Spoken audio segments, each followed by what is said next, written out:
Good evening, visitors. Welcome to the Australian War Memorial's Last Post ceremony.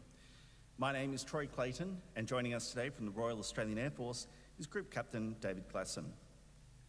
We are honoured to acknowledge Wing Commander David Brewer, who will complete his time with the Australian Defence Force Ceremonial Unit. On behalf of all the staff here at the Australian War Memorial, we sincerely thank you for your service. Wish you all the very best in the future. We warmly welcome the delegation representing the Naval Indigenous Development Program who are attending this evening's ceremony.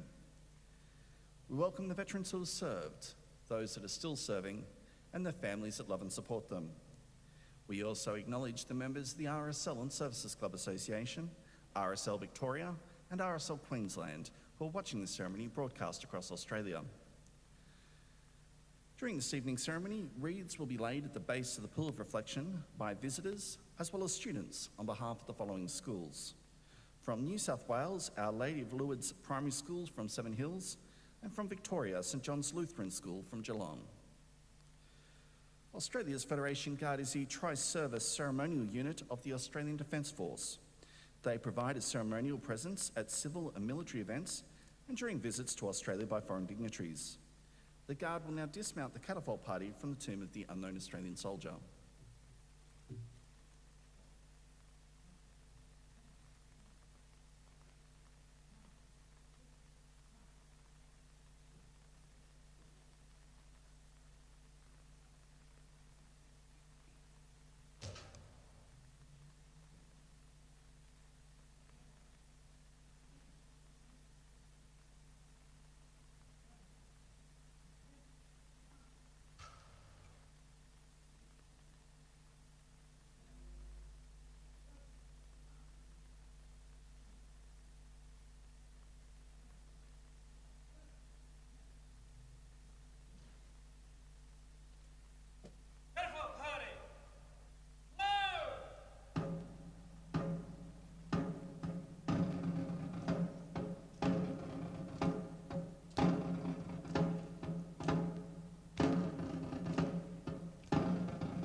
Please stand and join in singing the national anthem.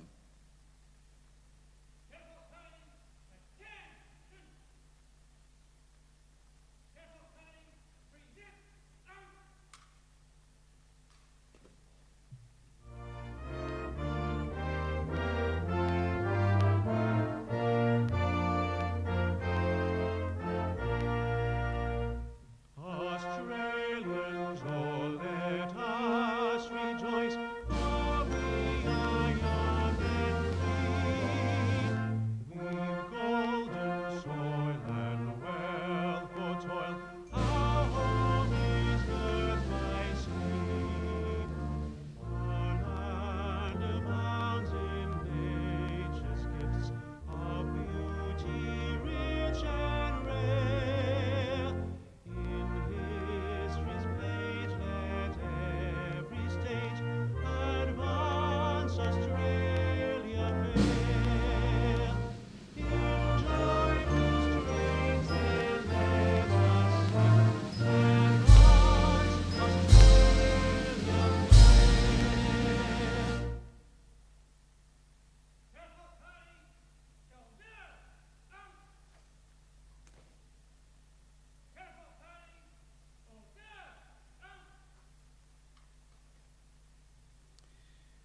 The Australian War Memorial was the vision of Charles Bean, Australia's First World War official historian. Bean landed with the Australian troops on Gallipoli and stayed with them at the front through to the end of the war. The idea of this national memorial and museum came to him at Pozières, France, in the depths of the bloody fighting of 1916. Bean's idea was that this would be a place where families and friends could mourn their loved ones buried in faraway places.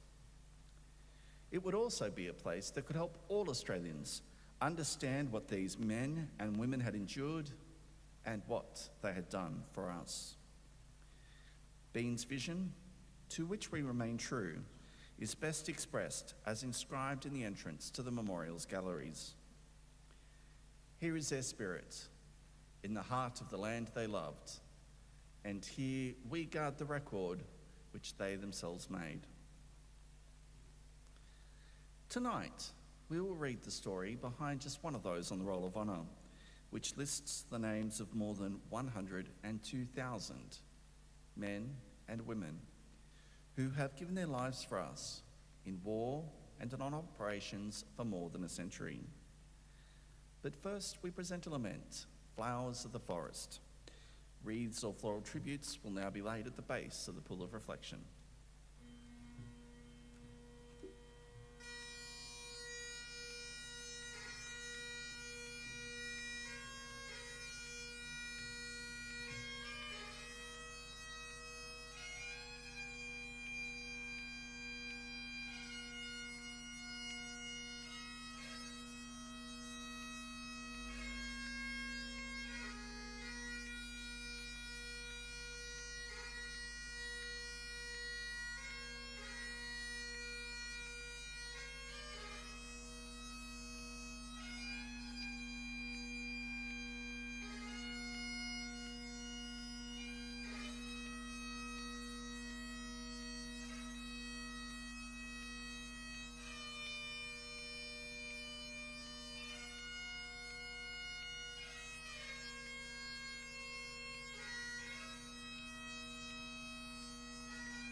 Today we remember and pay tribute to Private Reuben Zula. Reuben Zula was born on the 19th of June 1890 in Queenscliff, Victoria, the son of George and Rachel Zula. His father was a Greek immigrant born on the island of Corfu, who came to Australia and married Queenscliff local Rachel. 4 years later, Reuben was born. the eldest son of what would be a large family. He worked as a driver until he enlisted in the Australian Imperial Force at Melbourne in March 1915. He was allotted to the 24th Battalion, which had been raised in the first week of May 1915, and sailed from Melbourne at the end of that very week. Training shortfalls were made up in Egypt in July and August, and on the 4th of September 1915, the battalion went ashore on Gallipoli.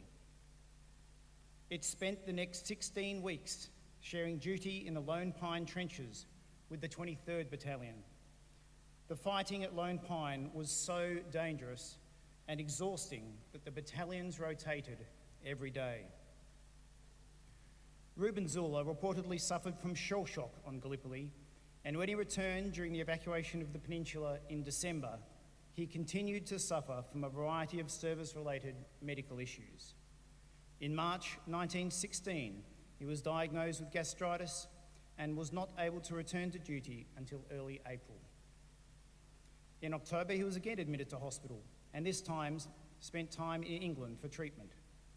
While in England, Zula contracted another illness and spent a total of 176 days in treatment until he was released in April 1917. Later in May of that year, he was back in hospital with a cyst. On the 8th of August, Zula was headed to France and the fighting on the Western Front. In mid-August, he was briefly back in hospital, but he rejoined his battalion at the end of that month.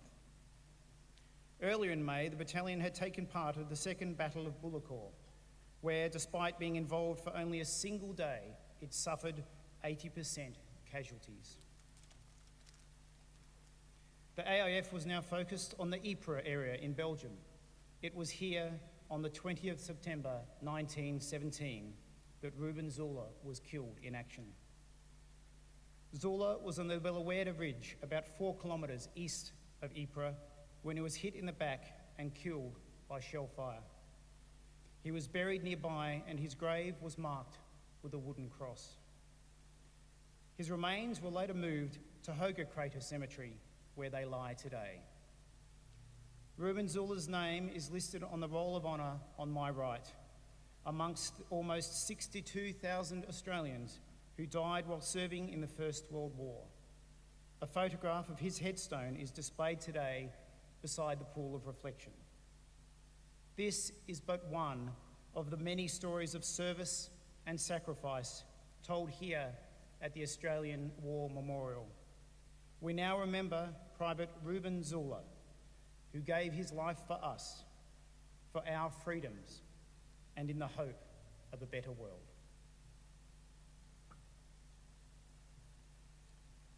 Please stand for the reading of the ode and the sounding of the last post.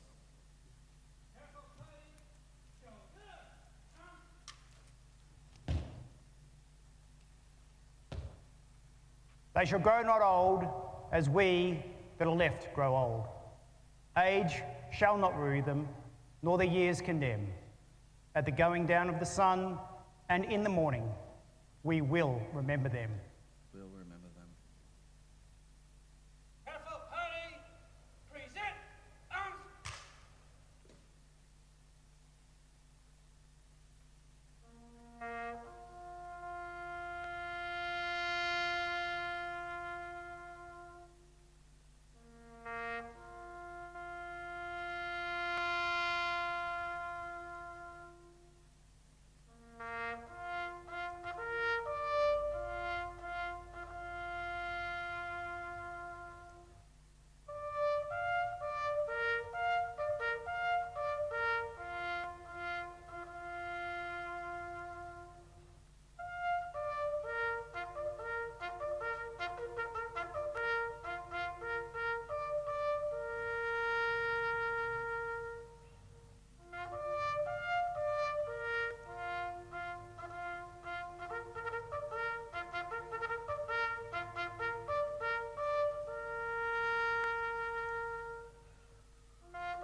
lest we forget.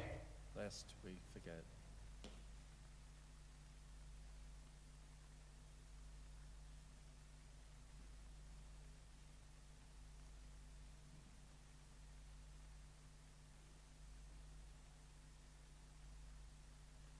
Careful, party!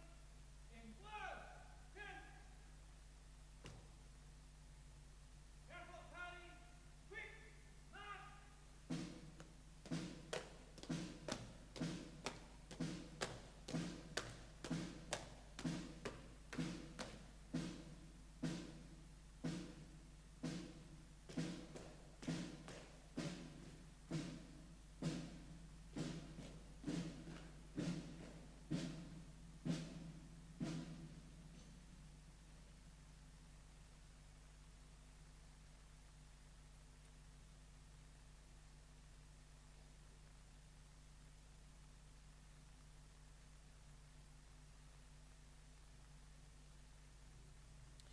We leave you this evening with the words of the memorial's founder, Charles Bean.